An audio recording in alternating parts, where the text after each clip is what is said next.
नमस्कार, मैं हूं स्वप्निल वर्मा और आप सभी देख रहे हैं इवनिंग न्यूज लाइव। सबसे पहले रुख करते हैं आज की बड़ी खबरों का। आम आदमी पार्टी के संयोजक और दिल्ली के मुख्यमंत्री अरविंद केजरीवाल ने शनिवार को हैदराबाद में तेलंगाना के मुख्यमंत्री के चंद्रशेखर राव से मुलाकात की। बताया गया है कि केजरीवाल ने दिल्ली पर लाए गए केंद्र सरकार के अध्यादेश के खिलाफ समर्थन जुटाने के लिए ये मुलाकात की है। उनके साथ पंजाब के मुख्यमंत्री भगवंत मान और आप सांसद राघव चड्ढा भी बैठक में मौजूद रहे। केजरीवाल ने कहा कि तेलंगाना के मुख्यमंत्री के चंद्रशेखर राव और उनकी पार्टी बीआरएस दिल्ली की जनता को न्याय दिलाने के लिए उनके साथ खड़ी है और कहा है कि शीला दीक्षित सरकार के पास ब्यूरोक्रेसी पर कंट्रोल था, लेकिन साल 2015 में हमारी सरकार आने के 3 महीने के बाद ही हमसे पावर छीन ली गई।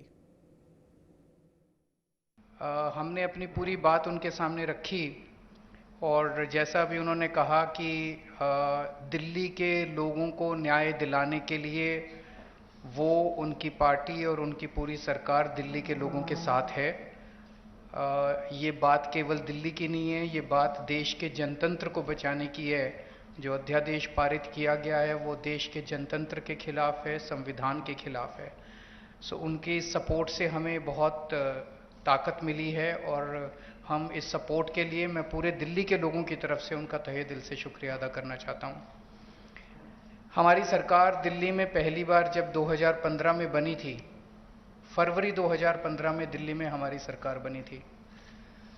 फरवरी 2015 में सरकार बनी और 23 मई को मात्र 3 महीने के बाद मोदी सरकार ने एक नोटिफिकेशन लाके हमारी सारी पावर छीन ली 3 महीने में।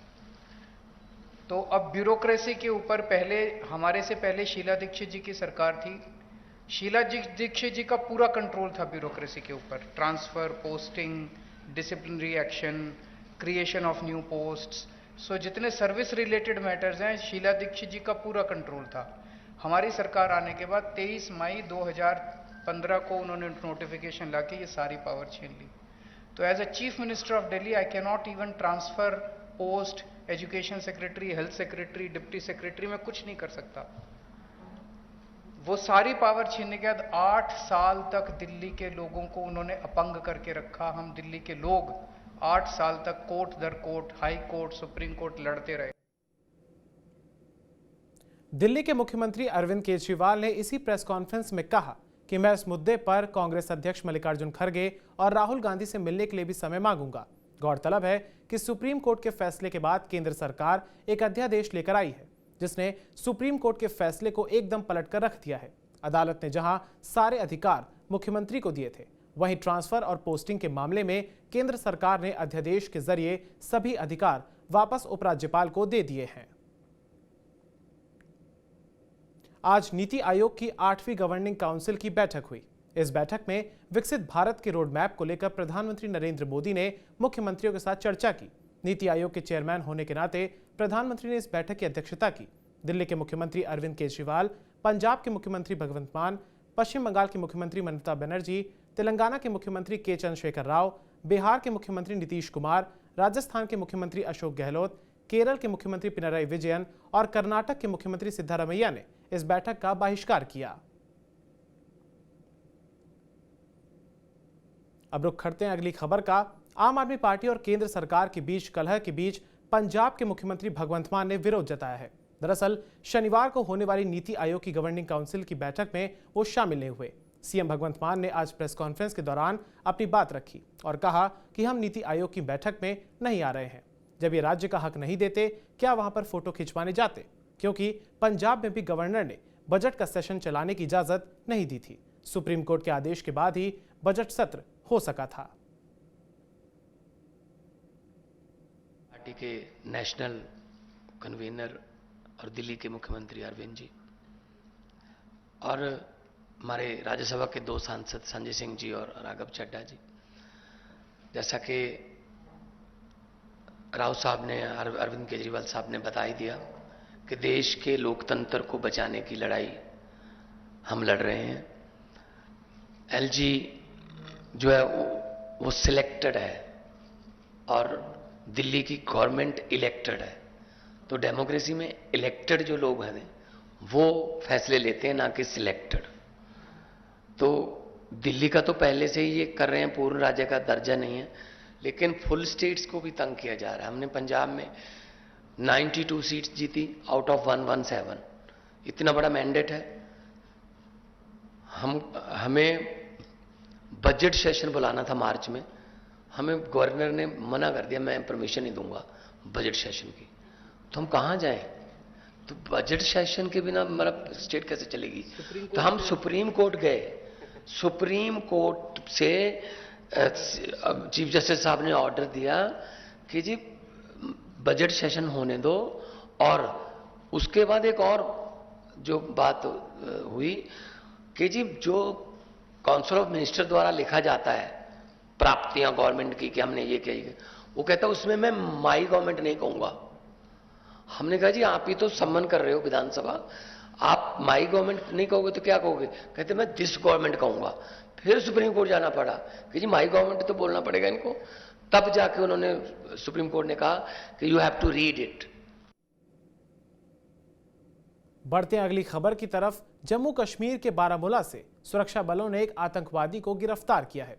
बताया जा रहा है कि वो कश्मीर में रहकर लश्कर-ए-तैयबा के लिए काम करता था। आतंकी मूवमेंट्स को लेकर सुरक्षा बलों को खुफिया इनपुट भी मिला था। इसके बाद सुरक्षा बलों ने सर्च ऑपरेशन चलाया। आतंकी को पकड़ने के लिए यहां पर मोबाइल व्हीकल चेक पॉइंट स्थापित किए गए थे। चेक पॉइंट को देखकर आतंकी ने ज्यों ही भागने की कोशिश की, वैसे ही सुरक्षा बलों ने उसे धर दबोचा। सुरक्षा बलों ने उसकी तलाशी ली और उसके पास से एक हैंड ग्रेनेड बरामद किया गया। आतंकी को तुरंत ही हिरासत में ले लिया गया। सुरक्षा बलों की उससे पूछताछ जारी है। जम्मू कश्मीर में लगातार बारिश से कई क्षेत्रों में छिटपुट लैंडस्लाइड की घटनाएं सामने आ रही हैं। भारी बारिश की वजह से किश्तवाड़ जिले में एक घर के गिर जाने से 3 भाइयों की दर्दनाक मृत्यु हो गई। बताया जा रहा है कि वो तीनों अंधे थे। परिवार के 2 सदस्य दूसरे कमरे में सो रहे थे, जो भाग निकलने में सफल रहे। शुक्रवार की रात हुई इस घटना में उन्हें मामूली चोटें आई हैं। पुलिस के मुताबिक घटना नागसेनी तहसील के पुलेर टोले में हुई है। आज शाम को जो हमारे ब्लॉक नागसेनी में कुल्लर आजना गांव में अश्वनी जी के 3 बेटे मकान की जद में आके जिनकी मौत हो चुकी है। ये दरअसल बारिश की वजह से जो मकान गिरा है, ये पहले से ब्लास्टिंग की वजह से क्रैक था। क्वाड प्रोजेक्ट में पहले भी हमने धरने दिए थे, मैंने और हमारी चेयरपर्सन है पूजा जी ने।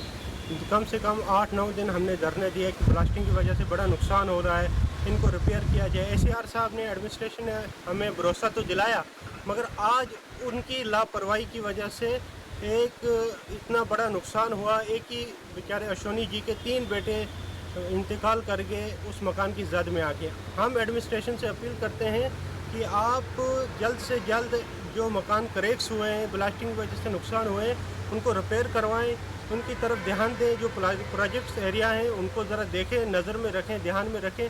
आइंदा आने वाले वक्त में ऐसा किसी गरीब का नुकसान ना हो। अब रुक करते अगली खबर का। पिछले कई हफ्तों से जंतर मंतर पर प्रदर्शन कर रहे पहलवानों के समर्थन में योग गुरु रामदेव खुलकर सामने आए हैं। योग गुरु रामदेव बृजभूषण शरण सिंह पर जमकर बरसे और कहा कि कुश्ती महासंघ के प्रमुख को सलाखों के पीछे डाल देना चाहिए। बाबा रामदेव ने कहा कि कुश्ती संघ के अध्यक्ष पर यौन उत्पीड़न के गंभीर आरोप हैं, उनकी तुरंत ही गिरफ्तारी हो जानी चाहिए। जंतर मंतर पर बैठना और वह भी एक कुश्ती आयोग के अध्यक्ष पर दुराचार व्यभिचार करने के आरोपों के साथ, ये बहुत ही शर्मनाक बात है। ऐसे व्यक्ति को तुरंत गिरफ्तार करके जेल की सलाखों के पीछे भेजना चाहिए। और वो रोज जो है मुंह उठा करके माँ बहन बेटियों के बारे में बकवास कर रहा है, ये बहुत ही निंदनीय है, एक कुकृत्य है, पाप। देखो मैं बयान नहीं दे सकता हूं, मैं जाके पकड़ के ठोकूं तो नहीं। शुक्रवार को बलरामपुर के शक्ति स्मारक कॉलेज में आयोजित बैठक में 5 जून को अयोध्या में होने वाली संतों की रैली की तैयारी का जायजा लेने पहुंचे बीजेपी सांसद बृजभूषण शरण सिंह ने दिल्ली के जंतर मंतर पर चल रहे पहलवानों के आंदोलन पर एक बार फिर से बड़ा बयान दे दिया है। बृजभूषण सिंह ने कहा है कि आंदोलन दिल्ली से चलकर पंजाब और खालिस्तान और कनाडा की तरफ बढ़ रहा है। इस आंदोलन में प्रधानमंत्री नरेंद्र मोदी और उत्तर प्रदेश के मुख्यमंत्री योगी आदित्यनाथ के खिलाफ नारे लगाए जा रहे हैं। भाषा थी वो भाषा बजरंग पूनिया की नहीं थी। जिसमें उसने कहा है कि हम सर काटना भी जानते हैं। तो किसका सर काटना चाहते हैं? क्या इसका समर्थन किसान नेता करेंगे? क्या इसका समर्थन कांग्रेस नेता करेंगे? क्या इसका समर्थन आम आदमी पार्टी करेगी? ये किसकी भाषा है? तो ये धीरे धीरे पंजाब की तरफ बढ़ रहे हैं। दिल्ली से शुरू किए थे, ये टोल पकड़ करके धीरे धीरे पंजाब जा रहे हैं और पंजाब जाने के बाद ये खालिस्तान पहुंचता है, ये कनाडा पहुंचता है। कनाडा मतलब खालिस्तान। और ये इनका जो है कुश्ती के प्रति आंदोलन नहीं है, ये दलदल में फंस चुके हैं और दलदल में फंसते जा रहे हैं। मतलब राष्ट्रद्रोहियों के बिल्कुल हाथ में है। जब नारा लगता है कि मोदी तेरी कब्र खुदेगी, आज नहीं तो कल खुदेगी, तो कहाँ जा रहा है? योगी जी का उपहास उड़ाया जा रहा है, कहाँ जा रहा है? आज वो कौन से तत्व हैं? 11 लाख इकट्ठा हो रहा है 5 जून को, क्या संदेश देना चाहते हैं? नहीं, संतों का आह्वान है। जन चेतना रैली संतों ने, अयोध्या के संतों ने बुलाई है। अयोध्या के साथ साथ देश के भी संत रहेंगे, हम लोग उसके पीछे खड़े हैं। अयोध्या प्राचीनतम राजधानी है विश्व की, देश की, और इस देश के संतों का एक सम्मेलन हो रहा है, विचार विमर्श कह लीजिए, एक सम्मेलन हो रहा है। तो हम 11 लाख लोगों का आह्वान हमने किया है। उसी क्रम में आज मैं बलरामपुर आया था, ये देख लीजिए भारी भीड़ है। और हम लोग उस दिन केवल संत बोलेंगे और हम सुनेंगे और देश सुनेगा। अब रुख करते हैं अंतिम खबर की तरफ। गुजरात की एक जेल से राजधानी दिल्ली की मंडोली जेल लाए गए गैंगस्टर लॉरेंस बिश्नोई को शनिवार को पटियाला हाउस कोर्ट में पेश किया गया, जिसके बाद कोर्ट ने उसे 4 दिन की पुलिस रिमांड पर भेज दिया है। दिल्ली पुलिस की स्पेशल सेल ने लॉरेंस की 4 दिन की पुलिस रिमांड मांगी थी। बिश्नोई को सिक्योरिटी के चलते मंडोली जेल में रखा गया। पिछले महीने गुजरात आतंकवादी रोधी दस्ते यानी ATS को ड्रग्स की सीमा पार तस्करी के एक मामले में बिश्नोई की हिरासत मिली थी। तो इवनिंग न्यूज में आज के लिए इतना ही। अपने राज्य से जुड़ी तमाम बड़ी खबरों के लिए सब्सक्राइब करें TV9 पंजाब, हरियाणा, हिमाचल, जम्मू कश्मीर को। बहुत बहुत धन्यवाद।